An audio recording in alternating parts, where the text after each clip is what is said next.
9 feet of mud, boy. There's nothing down there but your granddaddy's fairy tales. Dale Pruitt's laugh rolled across the water, and half the town at the fence laughed with him. Ezra, 22 years old, didn't look up. He just gripped his grandfather's worn leather notebook and said quietly, "Keep digging."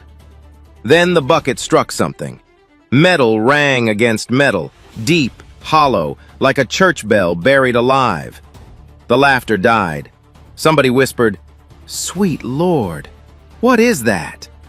Because the muddy catfish everyone had mocked for nearly 2 years, they'd been circling that exact spot all along, guarding a 60-year-old secret. Nearly 2 years before the excavator ever touched the water, Ezra Colton Marsh came home with everything he owned crammed into the bed of a borrowed pickup truck. The city had chewed him up faster than he thought possible. At 18, he had left Marsh Bend with a duffel bag and a plan. An apprenticeship at a repair shop 3 hours north. A garage that promised to teach him engines and pay him enough to build something of his own. For a while, it worked. He learned fast. His hands were good, the kind of hands that could feel a problem in a motor before a diagnostic machine found it. But the shop went under in the spring of his second year, folding so quickly the owner didn't even say goodbye.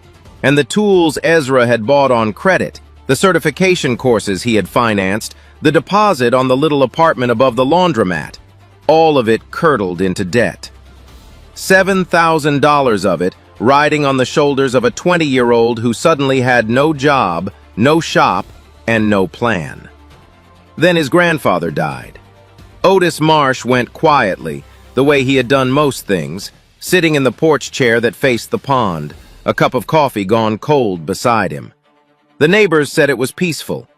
Ezra wasn't sure anything about losing Otis could be called peaceful. The old man had raised him for most of his childhood after Ezra's parents scattered in different directions, and Otis had been the one fixed point in a life that otherwise never stopped moving.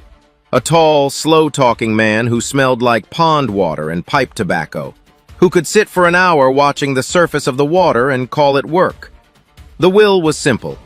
The house, the barn, the 11 acres, and the pond behind the garden all went to Ezra. Nobody contested it.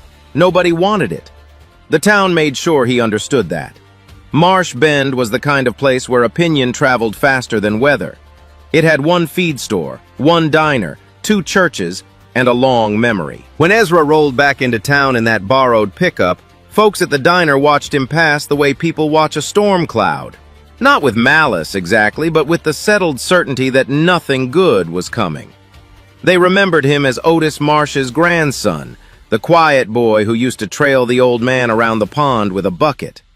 Now they saw a broke kid barely out of his teens, coming back to a falling-down farm because he had nowhere else to land. And the pond. Lord, the pond. 40 years ago, the Marsh family had raised catfish in that pond and sold them across 3 counties. People still talked about it, the way people talk about things that are gone. But the fish business had died with Ezra's grandmother, and for the last 15 years, the pond had sat abandoned behind the garden, silting up season after season, growing a skin of algae in the summer and a crust of dead leaves in the fall. Cattails swallowed the banks. The old feeding dock leaned sideways into the water like a tired animal. Around town, it wasn't even called a pond anymore. It was that mud hole out at the Marsh place. And it was shorthand for everything people believed about the family's fated luck. Ezra spent his first week home just walking the property, taking inventory of what grief and time had left him. The house needed a roof. The barn needed everything. The tractor hadn't turned over since he was in high school, and every path he walked seemed to end at the same place. The pond, brown and still, breathing its smell of mud and rot into the evening air. He stood at the edge of it one night in late March, 20 years old, $7,000 in debt, holding a property tax notice in one hand, and did the math out loud to nobody. The numbers didn't work. No version of the numbers worked. He could sell the place. A land agent from the county seat had already left 2 voicemails offering pennies on the acre, pay down the debt, and walk away from the last thing his family had ever owned. That was the sensible move. Everybody in Marsh Bend seemed to know it was the sensible move. Verna Lee Hutchins, who ran the register at the feed store and served as the town's unofficial broadcasting service, told her Friday regulars that the Marsh boy would be gone by summer. 20 years old and drowning in city debt, she said, ringing up a sack of layer feed. What's a child like that going to do with 11 acres of mud? The loudest voice, as always, belonged to Dale Pruitt. Dale ran the biggest cattle operation in the county and had opinions the way other men had fence posts, planted deep, set in concrete, and lined up as far as the eye could see. He was 61 years old, broad as a barn door, and he held court every Friday afternoon at the feed store, where his word on livestock, weather, and other people's business carried the weight of scripture. Dale had known 3 generations of Marshes. He had bought fish from Otis back in the old days, and he had decided, publicly and often, that the family line had run out of whatever it once had. That boy'll be selling by August, Dale announced one Friday, loud enough for the whole store. Mark it down. That pond couldn't raise a tadpole and that kid couldn't raise $1. Word of it got back to Ezra, the way word of everything got back to everybody in Marsh Bend. He was under the dead tractor when he heard it, and he lay there on the cold concrete for a long minute, wrench in hand, feeling the words settle over him like dust. That night he walked out to the pond again. The frogs had started up early that year, and the water sat black and quiet under a thin moon. He thought about his grandfather sitting on that porch every evening, facing this exact patch of water, watching it the way a man watches something he isn't finished with. Otis had never treated the pond like it was dead. 15 years abandoned, and the old man still walked its banks every single morning. Ezra had never once asked him why. Now he couldn't. He stood there until the cold drove him in, and somewhere between the pond and the porch, without ever saying it out loud, he decided he wasn't selling. The decision needed a shape, and the shape arrived 2 weeks later on a flyer pinned to the feed store corkboard. A complete liquidation auction at Hargrove Aquaculture, a fish farm 2 counties east that had gone bankrupt over the winter. Equipment, tanks, aerators, and livestock sold as is. Ezra drove out there on a gray Tuesday with the last of his savings folded in his shirt pocket. $840. It was everything between him and empty. The Hargrove place looked like the end of something. Half-drained ponds, rusted feed silos, a bank officer in a clean jacket standing apart from everyone with a clipboard. The equipment went fast and high. Commercial aerators, oxygen meters, a hauling truck, all of it snapped up by big operations with deep pockets. Ezra bid on nothing. He couldn't afford to. Then, at the end of the day, they came to the last lot, and the auctioneer's voice lost its music. Lot 47. The remainder stock, roughly 400 channel catfish that had spent the winter neglected in an overcrowded, half-maintained pond, stunted, thin, their skin filmed gray-brown with the mud they'd been living in. The auction hands had netted a sample into a display tank, and the crowd drifted over, looked once, and drifted away. The fish hung listless in the murky water, whiskered faces bumping the glass, looking less like livestock and more like something the pond had coughed up. A man near Ezra laughed and said they ought to pay somebody to haul those things off.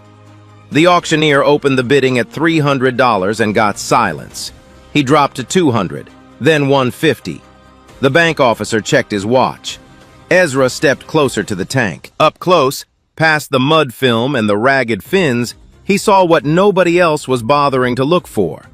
The eyes were clear. The gill movement was steady. These weren't dying fish. These were starved fish. Neglected, stressed, stunted. And there was a difference his grandfather had taught him before he was tall enough to see over the rim of a holding tank. A sick fish quits, Otis used to say. A hungry fish is just waiting on somebody to do right by it. Ezra raised his hand at $150. Nobody bid against him. Nobody wanted to. The gavel came down on a ripple of laughter, and just like that, a 20-year-old with a dead man's farm owned 400 catfish that the entire aquaculture industry of 2 counties had refused to take for free. Word beat him home. It always did. He had arranged to borrow a livestock hauler with a water tank from a farmer near the county line, and by the time he pulled into Marsh Bend to gas up, the story had already reached the feed store, grown legs, and started walking around town on its own. When Ezra stopped in for a case of water conditioner, the Friday crowd was assembled, and Dale Pruitt was standing at the counter like a judge at his bench. Dale looked out the window at the hauler, at the tanks sloshing behind it, and then at Ezra, and he smiled the way a man smiles when the world has just handed him proof of everything he already believed. "Let me get this straight," Dale said, loud, playing to the room. "You took the last money you had on this earth, and you spent it on a pile of muddy catfish that wasn't worth a penny to a single grown man at that auction." A ripple of laughter went around the store, the same sound the gavel had gotten. Ezra set his water conditioner on the counter and counted out his bills. "Fish farming's a science, boy," Dale went on. "Water chemistry, feed conversion, disease management. Men go broke at it after 30 years of knowing what they're doing. What in the world does a 20-year-old kid know about raising fish?" Ezra took his change from Verna Lee, who at least had the decency to look sympathetic, and he faced the big man for a moment. There were a dozen things he could have said. That he'd been raised on that pond, that his hands had known catfish before they'd known engines, that his grandfather had forgotten more about that water than Dale Pruitt would ever learn about anything that didn't move. But he was 20, and he was tired, and he knew that in a room like this, words from him were just kindling. "Guess we'll find out," he said, and walked to his truck. Behind him, Dale's voice followed through the screen door, pitched for the whole parking lot. "Mark it down, everybody. By fall, that mud hole's gonna be a graveyard, and that boy's gonna be gone." That afternoon, Ezra backed the hauler down to the pond he had spent 2 weeks cutting back and cleaning out. Banks trimmed, dock braced, an old paddle wheel aerator resurrected from the barn with parts off the dead tractor. One by one, net by net, he released 400 muddy, stunted, laughed-at catfish into 15 years of silence. The fish sank out of sight into the brown water, and for a long minute the pond looked exactly as empty as it had before, and Ezra stood on the bank feeling the full weight of what he'd done. Every dollar he had swimming somewhere under that murk. A whole town laughing.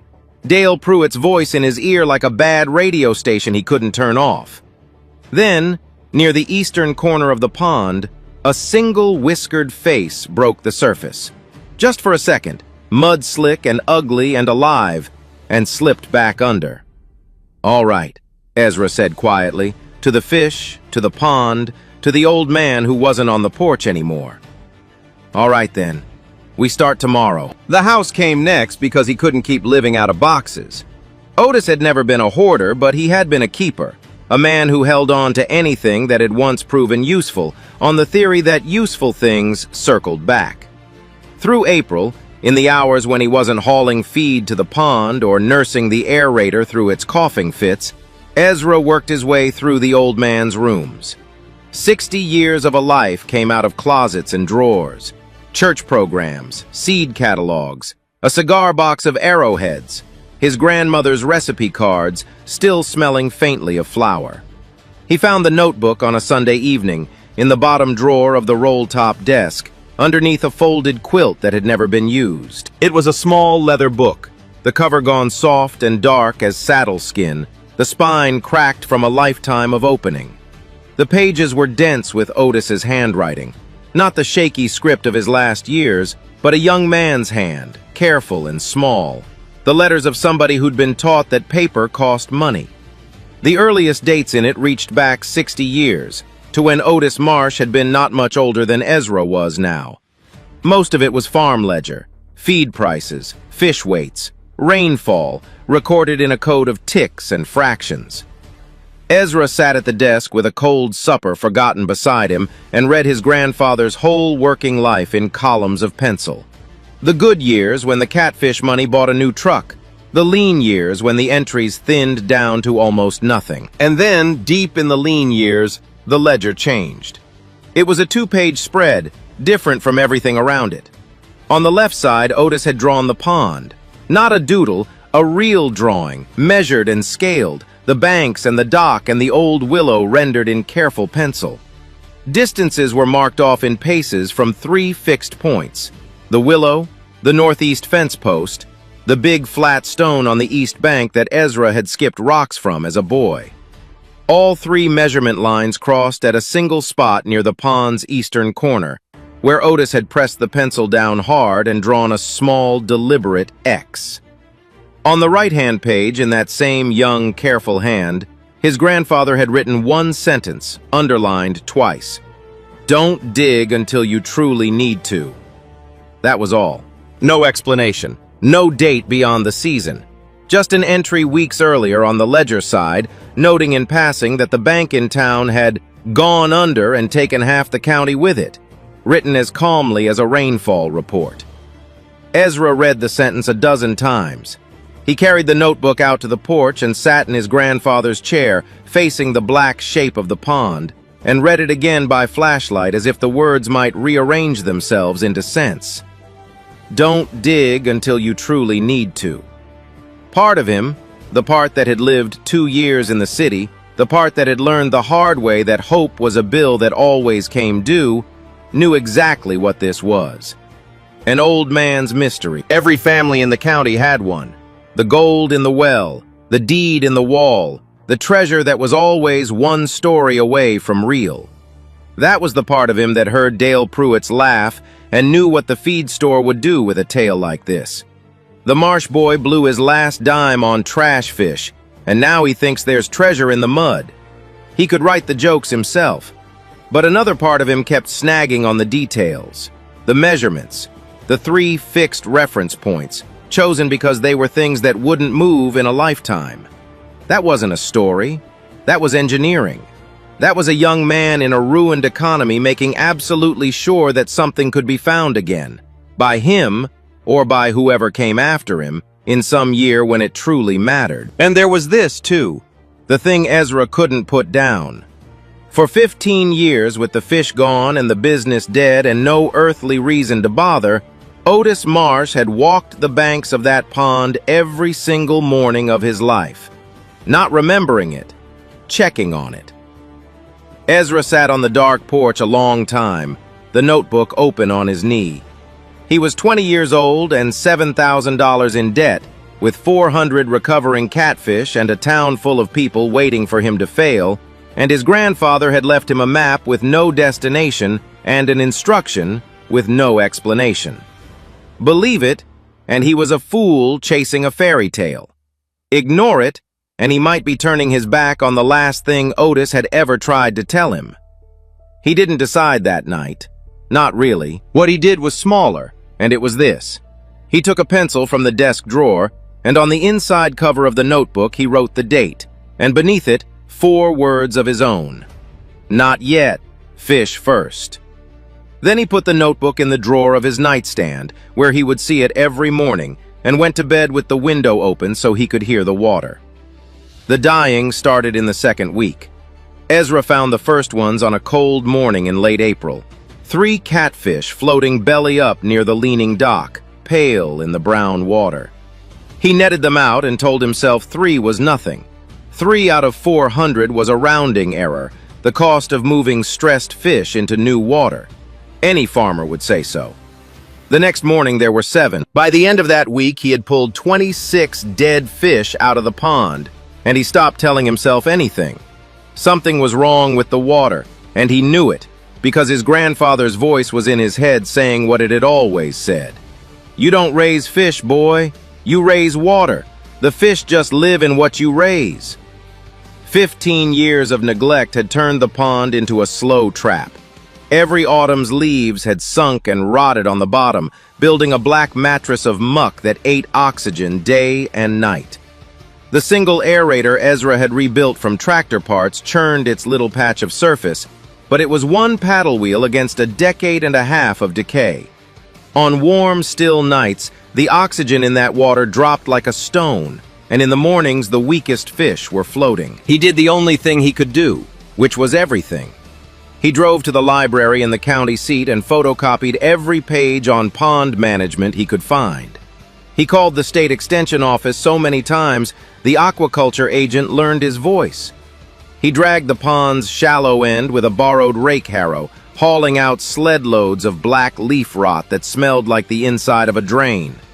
He bought test kits with money he didn't have and learned the chemistry of his own water the way he'd once learned engines. Ammonia, nitrite, dissolved oxygen, pH, filling a spiral notebook with columns of numbers, unaware at first that he had fallen into the exact habit of the man who raised him, recording a pond's life in careful figures, one page at a time. He learned to fear the weather report.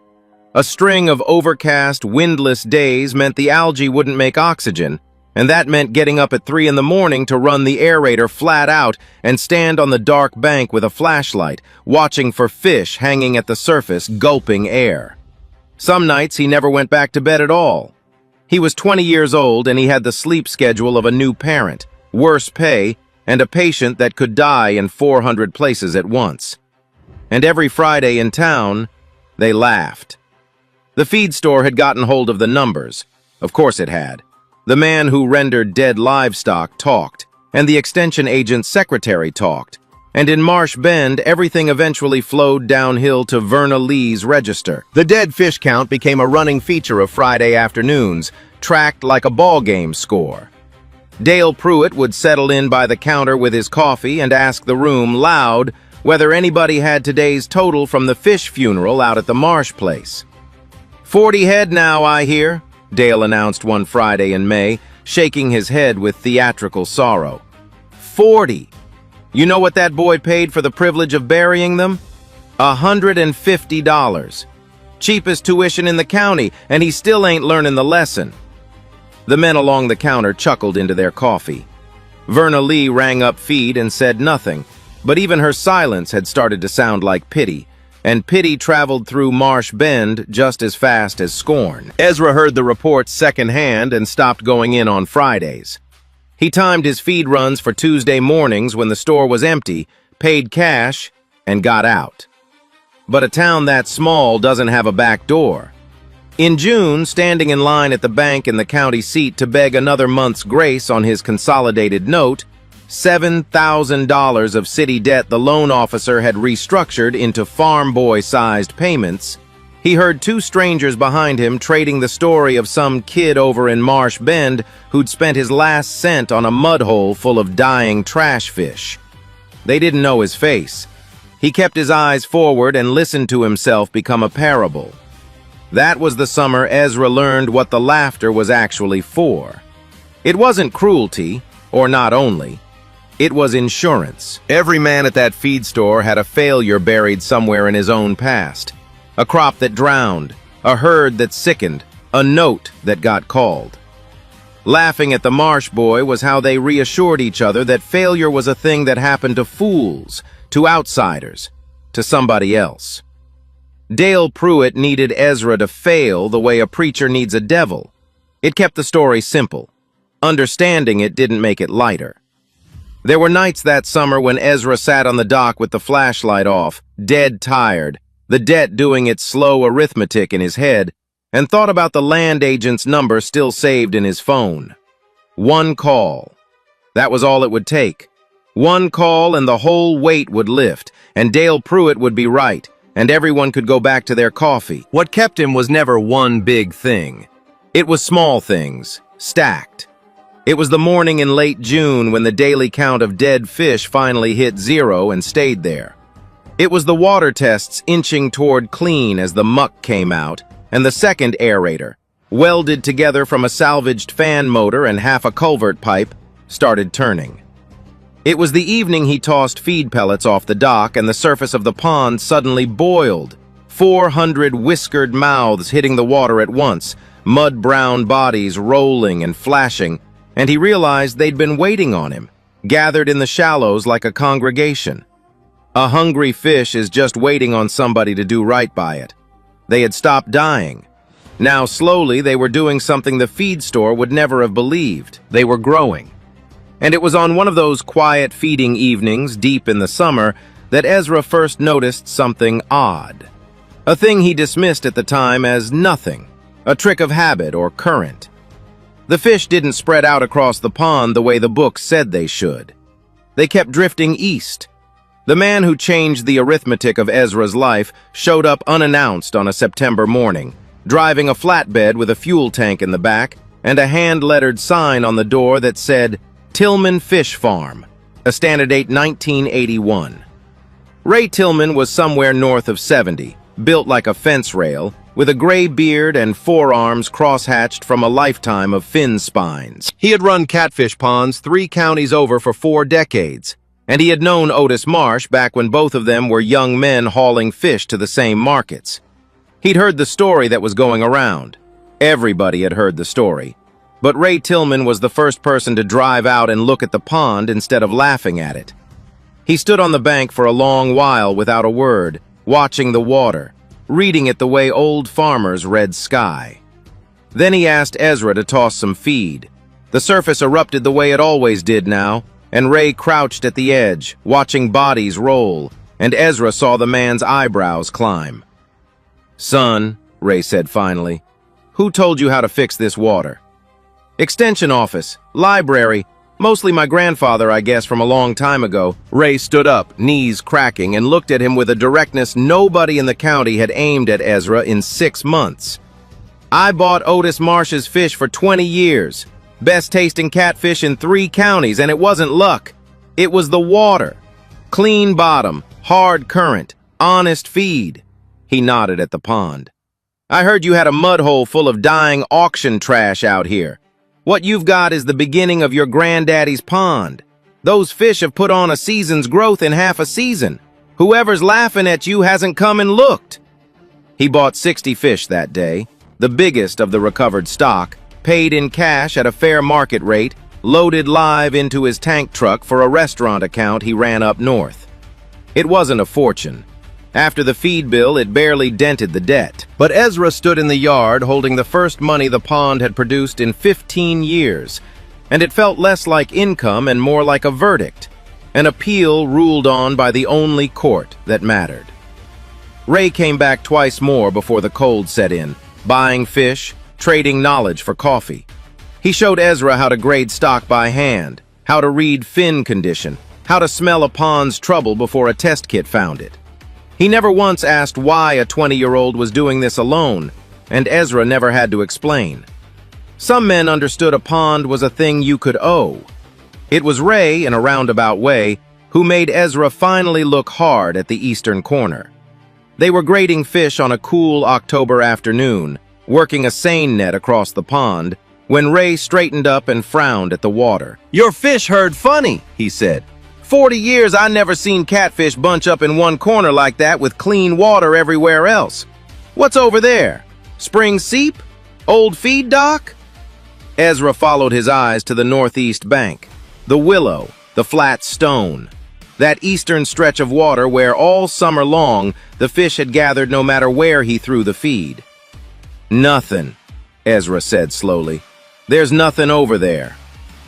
But that night he pulled the leather notebook out of the nightstand drawer for the first time in months, and he sat at the rolled-top desk with a flashlight and his grandfather's 60-year-old drawing, and his hands were not entirely steady. 3 reference points: the willow, the northeast fence post, the flat stone on the east bank, the X where the pace lines crossed. The next morning, in a cold fog, Ezra walked the measurements off himself. His stride wasn't the old man's stride, so he did it 3 times, averaging, correcting, feeling faintly ridiculous. A grown man pacing around a pond at dawn like a pirate in a storybook. The lines converged just offshore of the east bank, maybe 15 feet out, in water the color of coffee with milk. He stood on the flat stone, looking at that patch of unremarkable water, and while he stood there, the fish began to gather. Not because of him, his feed bucket was back at the barn. They drifted in from the deeper water the way they did every day of their lives, circling, settling, nosing along the bottom of that one corner as if the mud there said something the rest of the pond didn't. Ezra had read enough of the extension pamphlets by then to know there could be ordinary reasons. a cool groundwater seep, a change in the bottom composition. Catfish followed structure and current and temperature. They were simple animals with simple wants. That was the sensible explanation, and he made himself say it out loud on the bank, because he had learned the hard way what hope cost. But the sensible explanation had a hole in it, and the hole was 60 years old. Because whatever was drawing the fish to that corner, seep, structure, something in the bottom, his grandfather's pencil lines crossed in the exact same place. A young man in a ruined economy had measured that spot from 3 directions and pressed an X into paper hard enough to dent it. And 6 decades later, 400 catfish who had never read a notebook in their lives were circling it like a memory. Don't dig until you truly need to. Ezra walked back to the house, and the question he carried was no longer whether there was something under the eastern corner of the pond. The question was what his grandfather had meant by need, and how much worse things would have to get before Ezra found out. He didn't have to wait long. The winter was mild, the spring was dry, and by the following June, the county was walking into the worst drought in 40 years. The rain quit in April of the second year and did not come back. By June, the county's pastures had gone the color of burlap. The creeks were running thin, and every conversation in Marsh Bend started with the sky. Dale Pruitt was hauling water for his cattle and had opinions about everybody's odds. That included, first among all, the boy with the pond. "Physics, gentlemen," Dale said at the feed store, in what people were now calling his Friday sermon. "That pond loses an inch a day in this heat. No inflow, no rain. By August, it'll be a mud flat with whiskers, and this whole comedy will finally be over. That water's going to cook, and everything in it cooks too." He tapped the counter. "I said from the start that mud hole would be a graveyard. Drought's just going to prove me right on schedule." The infuriating thing was that Dale's physics were sound. Ezra knew it better than anyone, because he was living inside the arithmetic. The pond was dropping. Evaporation ran ahead of the tired old well he used to top off the shallows, and as the volume shrank, everything dangerous concentrated. The waste, the ammonia, the heat. Shrinking water was sickening water. It wasn't a possibility, it was a countdown. That summer, Ezra fought the drought the way he'd once fought the dying, with no money, no sleep, and a spiral notebook filling up with numbers. He deepened the well pump. He rigged shade cloth on cedar poles over the shallowest end, where the sun did its worst killing. He cut every ounce of waste feed, because uneaten feed rotted, and rot stole oxygen. When a stress-borne infection showed up in July, fish rubbing themselves raw against the bottom, fins fraying like old rope, he caught it early only because he was on the bank at dawn every single day of his life, and he treated the water with salt hauled 50-pound bags at a time, a remedy old as the industry, cheap enough that even he could afford it. Ray Tillman drove over twice with advice, and once with a spare pump he claimed, unconvincingly, that he'd just had lying around. The fish held. Through the worst July anyone could remember, the pond stank and shrank and turned the color of gravy, but the fish held, and Ezra kept them alive one brutal week at a time. The bank was another matter. There was no shade cloth for a loan. His note had a final payment due the 1st of October. The balloon at the end of the restructured $7,000, the deal the loan officer had cut a young man with collateral and no income. Fish sales to Ray had kept the monthly payments limping along, but the balloon was different. The balloon was $2,900 in one piece, and by the math of a drought summer, feed prices up, fish growth slowed by heat, every spare dollar burned on salt and fuel and pump parts, Ezra was going to come up short. He ran the numbers in the truck outside the bank until the windows fogged. Short by August. Short by any road he could see. It was the loan officer, oddly, who set him on the path to the old records. Sorting through Ezra's paperwork, the man remarked that the Marsh Farm file was one of the oldest continuous accounts in the county. Well, apart from the gap, of course, he said. And when Ezra asked what gap, the man shrugged. Records only went back so far, he said. There'd been an institution before this bank, and it hadn't ended well. Ezra drove to the county courthouse the next morning and asked for everything they had. What they had was a basement, a card index, and a patient clerk. And over 2 long afternoons in the deed room, Ezra assembled the piece of his family's history that nobody had ever told him out loud. 60 years back, the county's only bank had failed, collapsed in the space of a season, in the middle of a hard national stretch, taking the savings of half the region down with it. Depositors got back pennies. The courthouse ledgers recorded the wreckage in the dry language of documents, liens, auctions, foreclosures marching down the pages, farm after farm with names Ezra recognized from gravestones and road signs.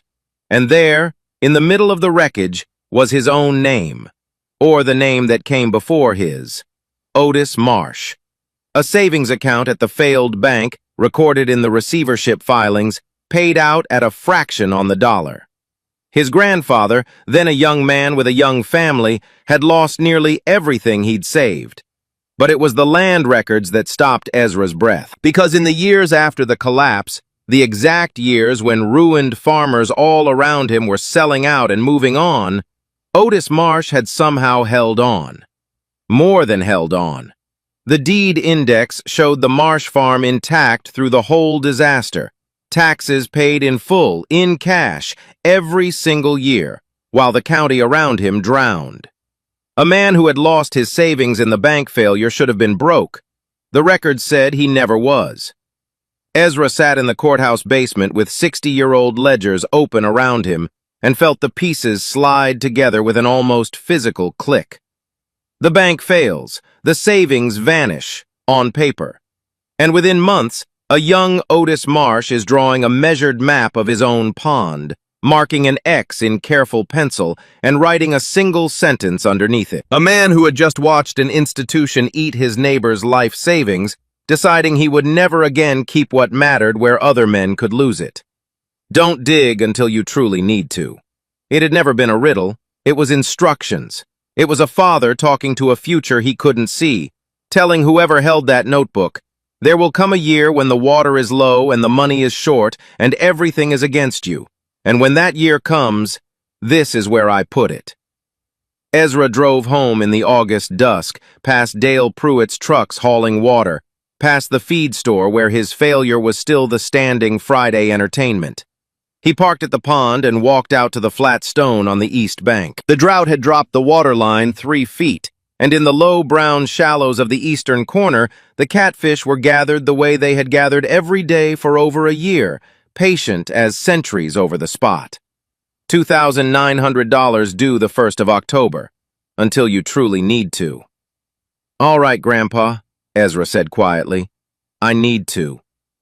Needing to dig and being able to dig were 2 different things, and the difference had a price tag. The spot lay 15 feet off the east bank, under water and then under bottom, and if 60 years of silt had done to that corner what it had done to the rest of the pond, whatever Otis buried was deep. A man with a shovel couldn't reach it. Even draining the pond wouldn't be enough, and draining was off the table anyway. In a drought, dumping the water that kept 400 fish alive would be trading the future for the past. It had to be machine work. A long-reach excavator walked in along the east bank, digging wet. Ezra got 3 quotes, and they all said the same thing in different handwriting. Mobilization, 2 days of machine time, an operator. $1,200, give or take, paid up front, because nobody extended credit to the kid from the fish funeral stories. $1,200, when he was already short on a $2,900 balloon payment due the 1st of October. The arithmetic was so bad it was almost funny. He had, by the middle of September, scraped together $1,560 toward the note. Fish sales to Ray, scrap iron off the old tractor, an engine rebuild he'd done for a neighbor's combine over 3 midnights. Sensible money said, hand every cent to the bank, beg for an extension on the rest, and maybe survive till spring. Spend $1,200 of it on the dig, and there was no maybe left. If the X was a fairy tale, if the box was empty or rotted, or had never existed outside a struggling young man's wishful pencil, Then Ezra would default in October with $360 to his name, and the bank would take the farm, and Dale Pruitt would get to be right in front of the whole county forever. Not just about the fish, about all of it. About him. He spent 2 nights not sleeping over it. He sat at the roll-top desk with the notebook open to the 2-page spread, testing the old sensible voice one last time. A seep could draw fish. A story could grow in a family like a weed. Grief could make a man see messages in a dead man's ledger. But against that voice he now had a stack, and he laid the stack out on the desk like evidence because that was what it was. The drawing, measured from 3 points a lifetime apart, engineered to be found. The bank failure in the courthouse ledgers, and a ruined young man who somehow never went broke, whose taxes appeared in cash in full every year of the disaster. 15 years of morning walks around a dead pond, checking on something. And the fish. Season after season of catfish, animals with no stake in any family story, gathering every single day over the exact patch of bottom where 3 pencil lines crossed. Any one of those things was nothing. All of them together pointed one direction, and they had been pointing that direction for nearly 2 years, while Ezra was too busy surviving to look. In the middle of September, he drove to the county seat and stood at the counter of the equipment yard with his hat in one hand and $1,200, cash, worn bills, everything the summer had cost him, in the other. The owner counted it twice and looked at him with open curiosity. "You know we mostly dig stock ponds and footings," the man said.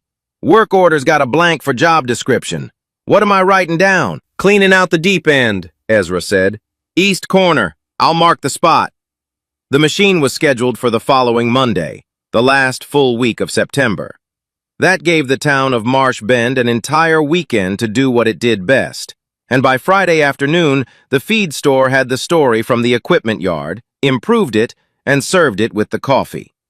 The Marsh boy, broke, weeks from losing the farm, had just spent his last dollar renting an excavator to dig for buried treasure in his mud hole. Verna Lee reported that Dale Pruitt laughed so hard he had to set his cup down. "Buried treasure," Dale repeated, wiping his eyes. "Boy's gone from fool to full-on storybook. Tell you what, Monday I'm driving out there myself. A man shouldn't miss the end of a comedy this good." Word of that got back to Ezra, too, the way word of everything did. He stood on the flat stone at sundown, watching the catfish trace their slow circles over the eastern corner, and found that for the first time in nearly 2 years, the laughter didn't touch him. "Come on out, Dale," he said to the empty bank. "Bring the whole town." The excavator came up the farm road on Monday morning, and half of Marsh Bend came behind it.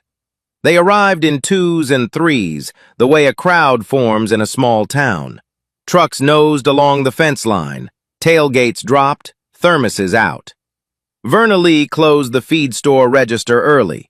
Ray Tillman drove 3 counties to stand beside Ezra on the bank, arms crossed, saying nothing. And Dale Pruitt parked his big diesel square in the middle of the road, walked to the fence and set his forearms on the top rail like a man taking his seat at the theater.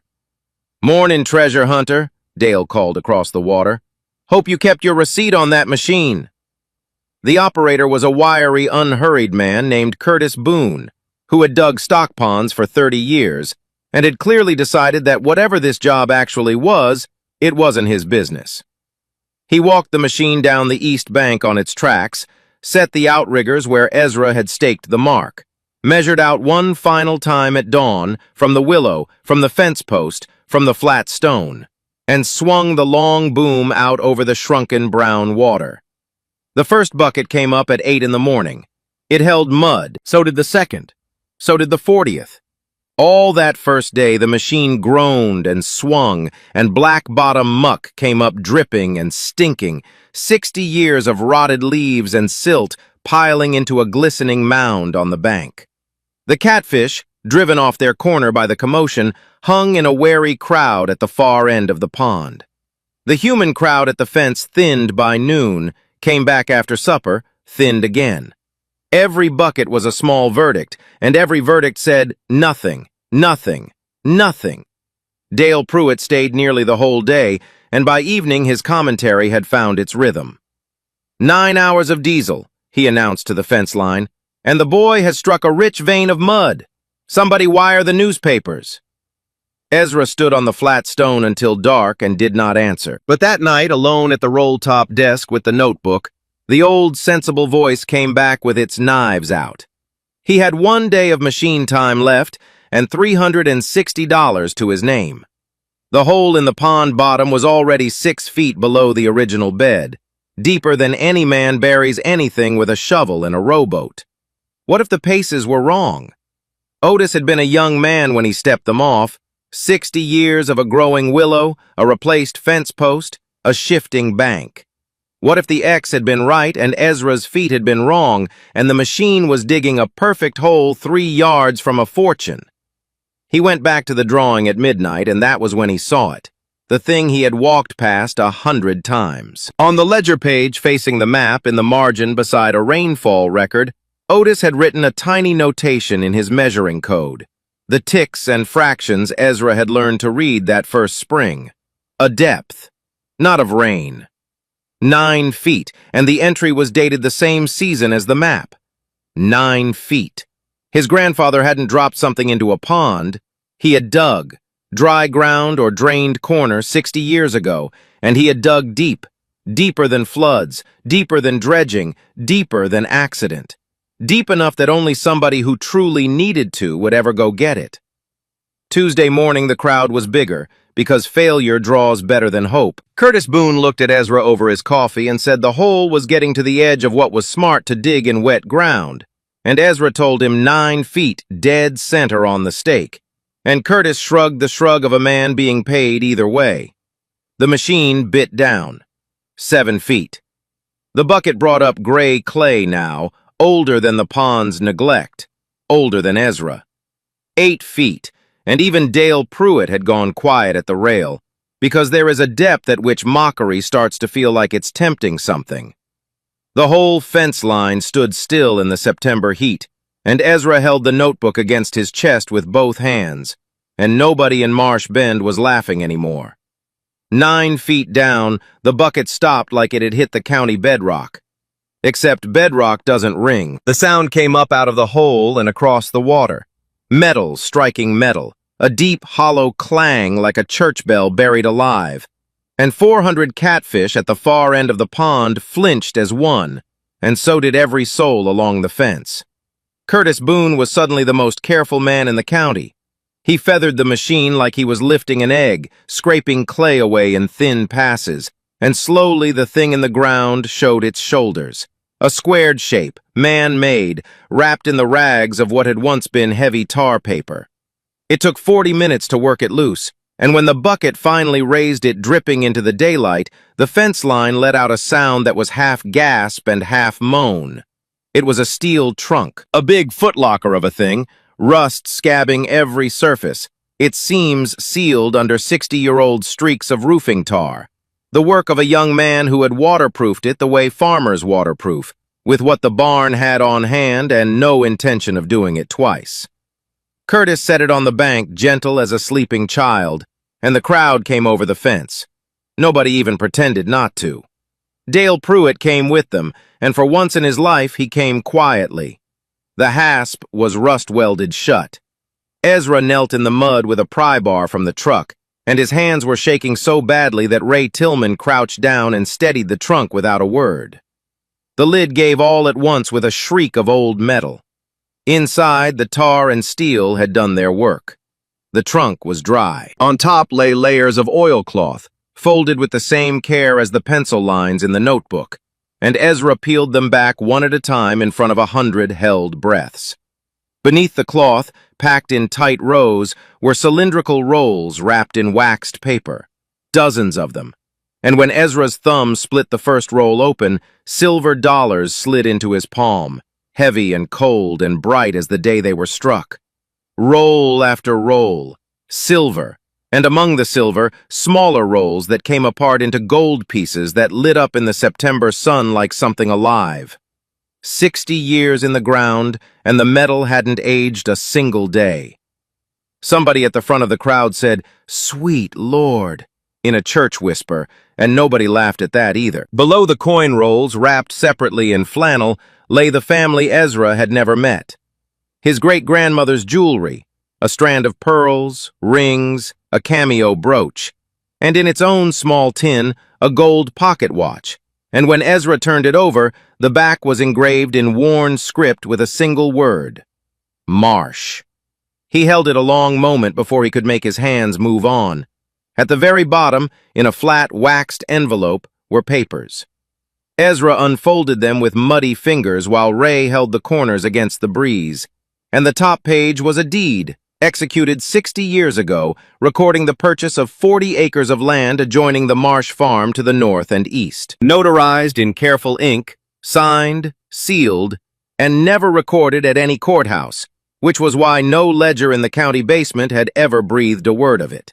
Bought for cash in the ruined years after the bank failure, bought, Ezra understood at once, from some neighbor who was selling out, and then buried with everything else, held in the dark, waiting. The family hadn't lost that land. They had never known they had it. Ezra sat back on his heels in the mud, surrounded by silver and gold and pearls and paper, and looked at the pond. The catfish had drifted back toward the east corner, circling the machine's silence, faithful to the last. Nearly 2 years those fish had been telling him, every single day, and a whole town calling it worthless. The story hit the feed store before the excavator was even loaded on its trailer. By Wednesday, it had reached 3 counties, growing the way stories grow, but for once the truth needed no help. And at the center of the telling, unavoidable, stood Dale Pruitt, because half of Marsh Bend had personally watched his face when the trunk came open. The coin dealer came Thursday, a careful man from the city that Ray Tillman had vouched for, who worked through the rolls with white gloves and a loupe at Ezra's kitchen table and delivered a verdict that made Ezra sit down.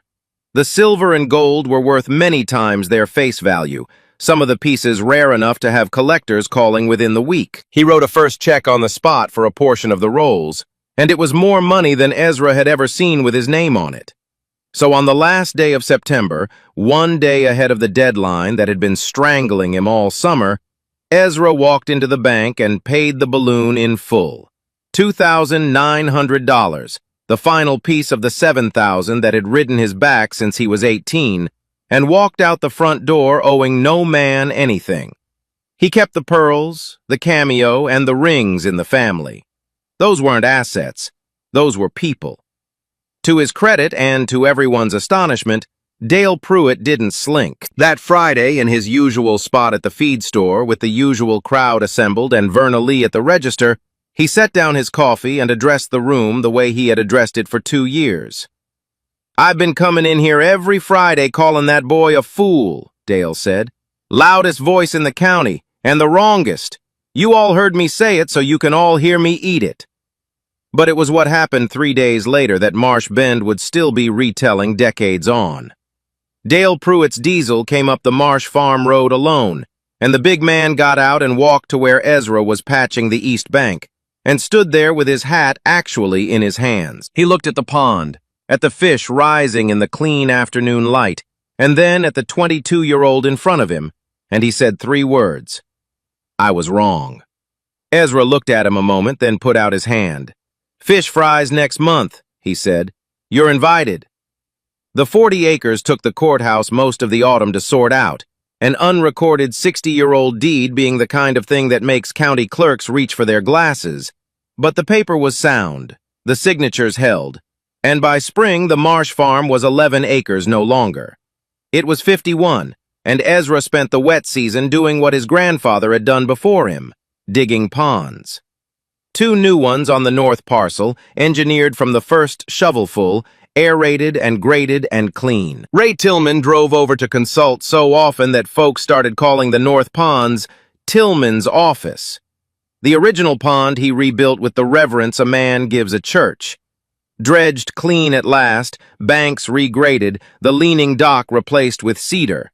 But the willow stayed, and the flat stones stayed, and the fish stayed. The muddy auction catfish that a whole industry had refused for free grew into breeding stock, and their offspring grew fat and clean, and by the following year, Marsh Bend Catfish was lettered on the side of a used delivery truck that Ezra kept running himself, with the hands that had never forgotten engines.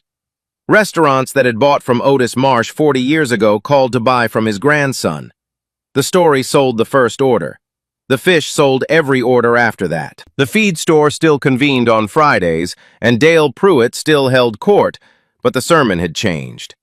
Strangers passing through would hear the big man tell it himself, at full volume, always ending the same way. And I stood right at that fence calling him a fool, and that boy dug up his granddaddy's fortune while I watched.